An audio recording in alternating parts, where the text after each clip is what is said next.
Mais du fait qu'on se retrouve confronté à des équipes extrêmement regroupées, on se retrouve avec 10 joueurs dans leurs 25-30 derniers mètres.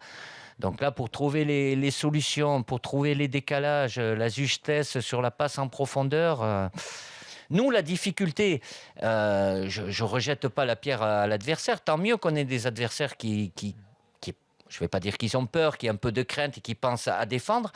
Mais là, après, il faut être encore plus précis, faire des déplacements un peu plus fréquents, un peu plus de justesse, plus de rapidité dans la transmission. Voilà, donc en gros, c'est pas nous, c'est eux. C'est-à-dire que... Il dit pas juste c'est eux, Ouais. il dit c'est les joueurs. Parce que Exact, j'allais y venir aussi. il dit c'est la justesse technique qui manque. Il dit à aucun moment c'est la façon dont je compose mon équipe au début du match. Il a fait aucun mea culpa. Il a dit pourrait lui dire... soit c'est les adversaires, soit c'est mes joueurs qui n'arrivent pas à être. Parce qu'il dit par ailleurs, oui, mais regardez, moi j'ai les joueurs. Combien de jours est-ce que j'ai les joueurs? Je peux pas travailler, j'ai pas le temps. Les sélectionneurs sont comme ça. Oui, enfin, excusez-moi, il y a un contre-exemple parfait. L'Allemagne, je veux dire, ils n'ont pas plus de jours de boulot que Deschamps avec Joachim Löw. Au moment où Deschamps parlait là, et que j'observais son très beau cachemire gris et son bronzage qui montre qu'il revient du soleil, l'ami Deschamps, je pensais à ça justement. Je pensais à toutes ces équipes que la France a affrontées qui étaient regroupées en défense comme l'Allemagne.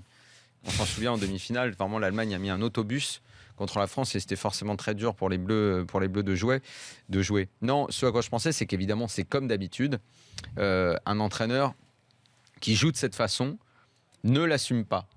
Moi on me dit toujours que qu'il n'y a pas d'entraîneur offensif, défensif, qu'il n'y a pas de bien et de mal dans la vision de la façon dont tu joues au foot, que seul le résultat compte. Eh bien alors, fais comme tu as toujours fait, Didier. Balance-nous ta phrase habituelle, il n'y a que le résultat qui compte, et peu importe.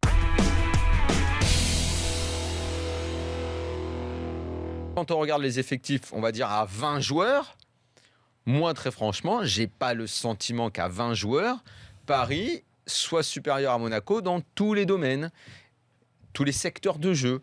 Et si on réduit ça à ce qui pourrait être un 11 type, de la même façon, je demande à combien de postes le PSG est effectivement supérieur à Monaco.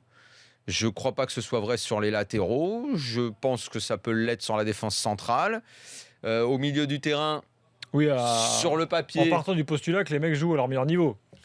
Sur le papier, ok, peut-être sur le milieu, le PSG semble avoir plus d'atouts. Mais c'est sur le papier, au vu des performances sur la première partie de saison, parce qu'on peut d'ores et déjà estimer que sur la première partie de saison, le milieu de terrain du PSG a pour moi pas été à la hauteur du tout.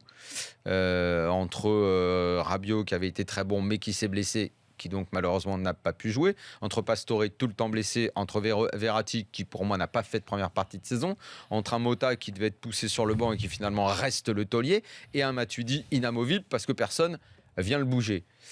Sur ce qui est des postes offensifs, aujourd'hui, si je dois composer un 11 là, pour disputer la Ligue 1 entre Lemar et Lucas, je pense que je prends Lemar. Au poste d'avant-centre, ok, Cavani est en train d'être très performant dans cette première partie de saison, mais je n'exclus pas, et sur en tout cas des qualités de base, et ce qu'ils ont fait l'un l'autre dans leur carrière, Falcao est un super avant-centre qui certes a été longtemps blessé, je ne sais pas à quel niveau il va revenir, mais ça reste un attaquant de premier plan. Bernardo Silva, je ne crois pas qu'au PSG il y ait en ce moment un joueur de ce niveau.